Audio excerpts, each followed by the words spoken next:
আর যেই ধরা হলো সঙ্গে সঙ্গে ফোন আসতে শুরু করলো, এক্ষুনি ফেরত পাঠাও। আরে ফেরত সঙ্গে সঙ্গে আমরা পাঠিয়ে দিলাম না হয়, তা তুমি তোমার বাঘকে সামলাতে পারছো না কেন? ওটা ম্যাম প্রথমবার টাইগার কনজারভেশন অ্যাক্টে প্রথমবার সেন্ট্রাল গভর্নমেন্ট পাওয়ার এক্সারসাইজ করে স্টেট গভর্নমেন্টকে ডাইরেকশন দিয়েছে, কোনোদিন ডাইরেকশন আসেনি উড়িষ্যাকে ফেরত দাও। আচ্ছা ডাইরেকশন আসলে এবার যখন বাঘ আসবে না, হ্যাঁ ম্যাম, বলো তোমার লোক পাঠিয়ে রেস্কিউ করো। ম্যাম হোমস্টে জন্য যেটা আছে আমরা আমরা কিছু ইন্টারফেয়ার ম্যাম যেটা আছে করছি না, যেটা আছে হাইকোর্টে 28 তারিখ নেক্সট ডেট আছে, শীর্ষন্দিয়া বাবু দাঁড়াচ্ছেন ওখানে, অন্য সিনিয়র এগুলো কিছু ডিটেলস তোমায় বলতে হবে না, তুমি জানো লয়ের ব্যাপারটা ডিটেলস আলোচনা করতে নেই, এগুলো কোয়াইটলি করতে হয়, ঠিক আছে? ম্যাম একটা জিনিস ওর যেটা আছে আমি পার্সোনালি দেখে আসছি, জয়ন্তী যেটা আছে নদীর উপর যেটা ওখানে বোল্ডার হয়ে গেছে, আমি একটা পিকচার দেখলাম 20 বছর আগে, তার থেকে এখন পর্যন্ত 40 ফুট একটা ওখানে রেল ওভারব্রিজ আছে, যেখানে আগে রেলগাড়ি যেত যখন ডোলোমাইট মাইনিং হতো।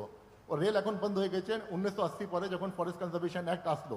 কিন্তু ওর পরে যেটা আছে যে রেলে যে ও আছে পিলার আছে প্রায় 40 ফুট নিচে ভেসে গেছে, ওখানে সব বোল্ডারই বোল্ডার হয়ে গেছে।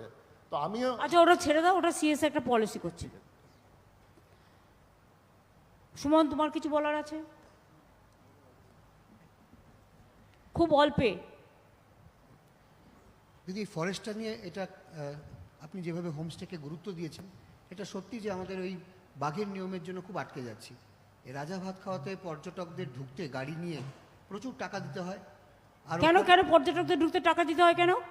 তাদের মাথা প্রতি এবং গাড়ি প্রতি যে টাকা পড়ে প্রায় 2500 টাকার মতন। কেন পড়ে? কেন ট্যুরিস্টদের ঢুকতে টাকা লাগবে পর্যটকদের? ওয়াই? কার পারমিশনে এগুলো করা হচ্ছে? ম্যাডাম এই যে এন্ট্রি ফি যেটা নেওয়া হয় আর যে ভেহিকল যেটা ঢোকে তার যে এন্ট্রি ফি নেওয়া হয়, এটা ম্যাডাম আমাদের চিফ ওয়াইল্ড লাইফ ওয়ার্ডেনের পারমিশনে যে ফিক্স করা আছে রেট, ওটাই আমরা। কে ফিক্স করেছে? চিফ ওয়াইল্ড লাইফ ওয়ার্ডেন,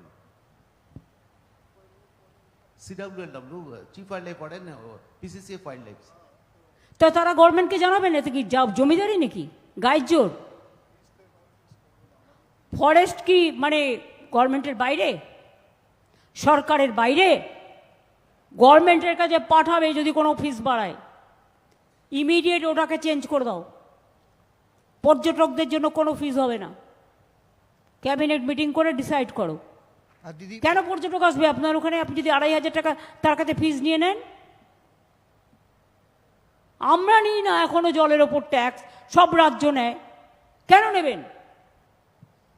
আমি দেখছি ফরেস্ট ডিপার্টমেন্টটা নিজেদের কিভাবে ভগবান জানে, নিজেদের মতো প্ল্যান করে, নিজেদের মতো পরিকল্পনা করে, নিজেদের মতো অ্যাকশন করে। এতে প্রবলেম হচ্ছে। সাধারণ মানুষ তো এটা বুঝবে না, সাধারণ মানুষ তো আমাদের উপর দোষ দিচ্ছে। বিমলাও তুমি এতদিন আমাদের এটা জানাওনি। ঠিক আছে বলো সুমন। আর দিদি অনেক দিন থেকে এখানকার ছোট ছোট বাচ্চারা এই শীতের মরশুমে জয়ন্তী এলাকায় প্রকৃতি পর্যবেক্ষণ ক্যাম্পে যায়। ওদের এটাও গত বছর থেকে বন্ধ হতে বসেছে, প্রচুর টাকা ওদের কাছে চাওয়া হচ্ছে। কোনো টাকা হবে না।